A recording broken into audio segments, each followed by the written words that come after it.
In 1971, Aretha Franklin was one of the most celebrated singers in the world. She was the Queen of Soul.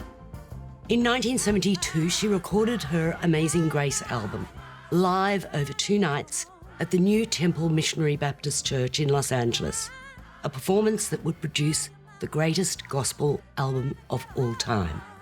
She's accompanied by Master of Ceremonies James Cleveland and his Southern California Community Choir under the direction of Alexander Hamilton.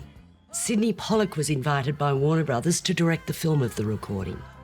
It was shot on 16mm, but no clapperboards were used for the recording, and in post-production it seemed impossible to sync the sound with the image.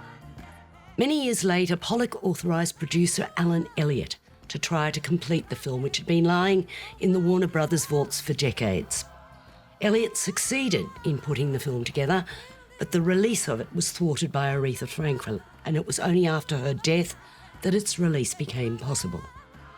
So now, 47 years later, we can experience the creation of the Amazing, Amazing Grace. Not only do you have the incomparable talent of the diva herself, but the euphoria of the audience and the choir is contagious and actually really moving. There are shonky zooms galore, confronting close-ups, people walking in and out of shot. It's all a bit chaotic. But somehow the magic of the music, the joy in the religious experience for all the people participating, overcomes any technical imperfections. Nothing dims the electricity of the enthusiasm in the room. In the audience on the second night were not only Mick Jagger and Charlie Watts, but also Clara Ward, who was a mentor for Aretha and a long-time lover of her father, C.L. Franklin, who addresses the audience about his daughter at one point. Amazing Grace is an exuberant experience. Just seeing the power of Aretha Franklin's talent over everyone in the room is exhilarating.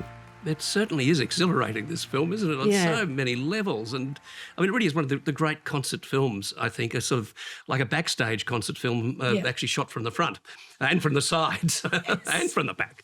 It's extraordinary. Those cameras never stop moving in and around the scene. And it's extraordinary that Sidney Pollack didn't actually use clapperboards. We should perhaps explain that the clapperboard is that thing that comes in before a scene. I'm sure everyone's seen it. And it goes whack, and the actors all go like this before they do their dialogue. But that's the thing that helps sync it all later on. And there's just none of that. And Pollack himself wanders in and out of the scenes occasionally. And I know. You know, it's sort of how like, they ever put it together, I'll never know. I thought it was interesting that she doesn't really give anything much to the audience apart from her voice. You know, there's no smile or, you know, interaction with the audience at all. She just wants the pure sound. They actually rehearsed for 30 days in that location to get the sound exactly right. Right. So I think she's just attuning her ear all the time to what's coming out of her mouth, and which is absolutely astonishing. It's a long way removed from the singing in the Baptist church in Reservoir where I grew up in the 50s, I can tell you. It really is. It's astonishing singing, and the choir is just sensational. Well, the experience of the film is just really powerful, and despite all the glitches, look, I would give this 4.5 stars. I'm going to go further. I think this is one of the all-time great musical, films, and I'm going to give this 5. I just loved it.